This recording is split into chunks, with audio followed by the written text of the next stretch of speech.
Welcome everybody to the new episode of Book Scoop.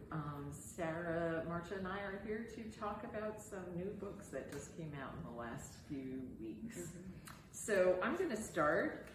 We've been talking a lot about trying to find a good uplifting read, something that kind of gets you away from the problems of the world, and I think I finally found it this time. And I was saying to Sarah before, it's a murder mystery. Sounds very uplifting. So what does that tell you about me? But I think the thing about murder mysteries is they really are escapists. They take you to another world and they have solutions, which a lot of life does not have solutions. So I'm not a big mystery reader, but when I read mysteries, I read historical mysteries. And this one is The Key to Deceit by Ashley Weaver. It's a historical mystery set in London in World War II, which is a favorite time period of mine to read about in a favorite place. It's also a cool book because Electra McDonald, the protagonist, the main character, has been raised by her uncle as basically a thief. She cracks safes, picks locks, and breaks into houses. And has been kind of recruited, blackmailed by the intelligence service to use her skills for the good of the nation rather than to steal stuff. So it has a funny premise. It has everything you want in a escapist book, I think. There's the Blitz going on, so there's all this history. There's trying to solve this spy ring, which is adventurous and keeps you kind of on the edge of your seat. She's a woman trying to fight for recognition in a man's world, so there's that, female protagonist, strong female protagonist. And there's a little bit of romance, a little bit of a hint of a love triangle. There's the Major, who is like her handler, and then there's her friend that she grew up with who is a forger and kind of being attracted to both of them. So it kind of has everything you need in a good escapist book.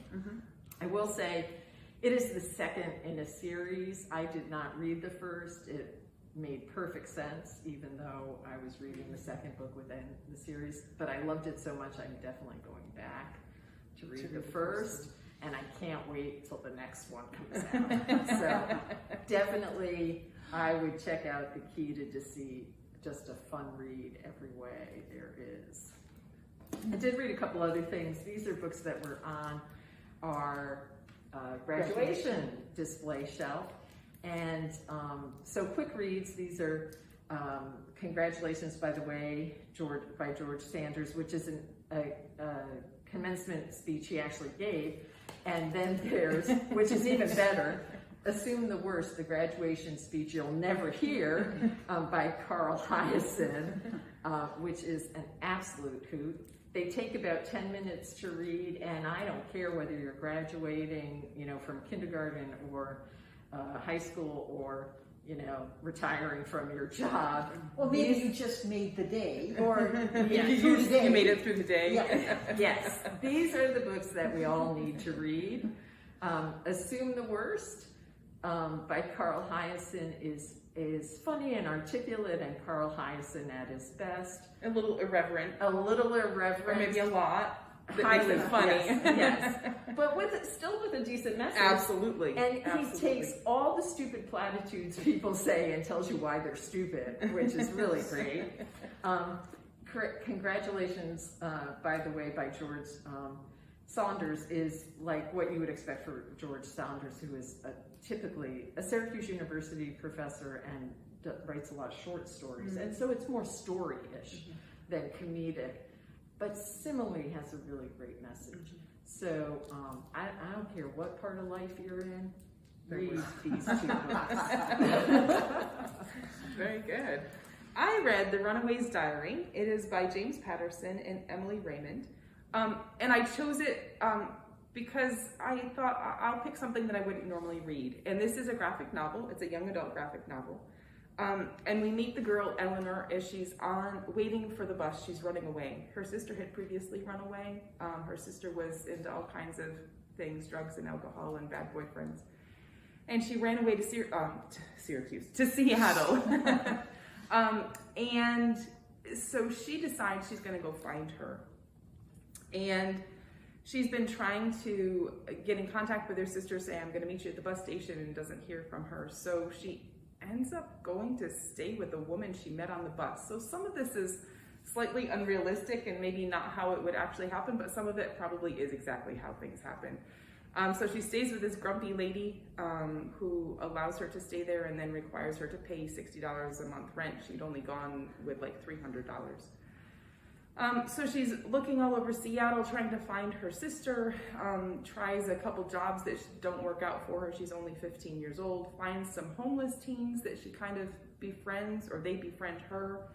And she ends up making money by telling stories, like off-the-wall stories about why she's there and where she came from. It goes to the end, and you'll have to read it yourself to see what actually happens in the end, but you get to the end and you think, So, you know, if graphic novels is what you like, it's a quick read. The pictures are great. The illustrator was Valeria Wicker. And it just makes you think, a little bit about homeless teens and why they've run away, what they have to endure on the streets. So you get to kind of see a little bit of that side of life that lots of us here don't experience, Right. or don't know people who experience that. So The Runaway's Diary by James Patterson and Emily Raymond. I read You Have a Friend in 10A by Maggie Shipstead. I think that's how you say it, Shipstead. And I chose this book because of its title. There's something among us going on. You know, what book covers do you like? You know, what images attract you to books? And I was always kind of going, well, you know, that I definitely don't like, but yeah, what do I like in book covers? And then I realized it's not the images, it's the titles.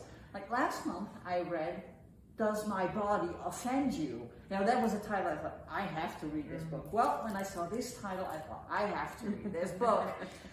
And it's a book with stories, so it was like, I believe, 9 stories, shorter stories, which is wonderful in the summer because if you have like one nice night where you can read just one story and you don't have to remember what happened when you read 2 weeks ago.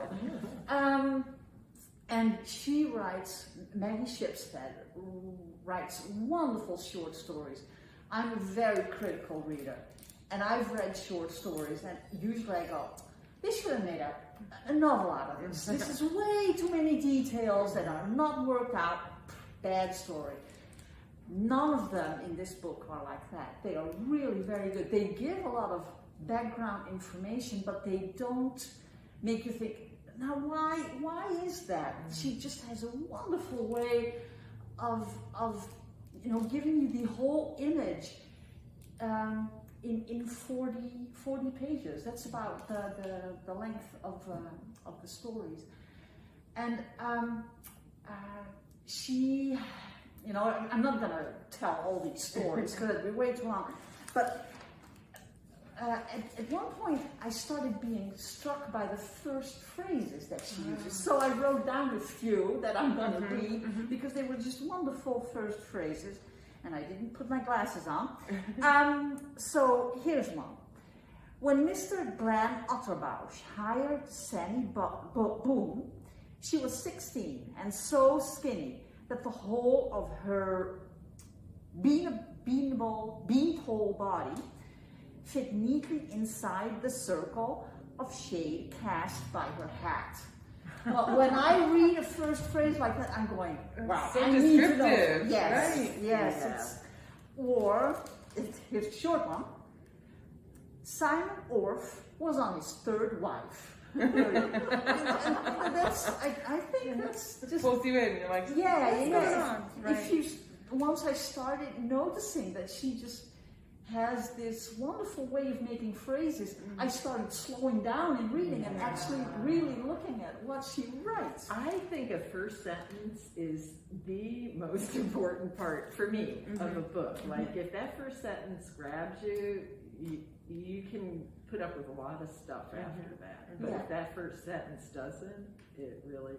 And I think for a short story, it's even more yes. important. Yeah. Oh yeah. And she has a, I've never read anything by her, but she has a great way of dealing with language. Very, very nice, without being poetic, but just very beautifully chosen words. Wow. And now that I said that I never look at the pictures, I want to end with, this is actually something that grabbed my attention after a while, because when you see this, you know, oh yeah, that's what you find in the pouch in front of you, in an airplane. But this lady is smoking while she has the air mask on. The air mask on. And she's pouring liquid in a cup from a small, liquor bottle. That's never on the thing in your pouch. So actually, I kind of like kind of this funny. cover. Yeah. So, You Have a Friend in 10A by Maggie Shipstead. So that's it for Book Scoop this month. I think there's a lot of really great choices. Yes, definitely. And we have loads more of new books out this month. So stop by the library and check something out. And thanks for joining us. We'll see you next month. Bye. Bye. Bye.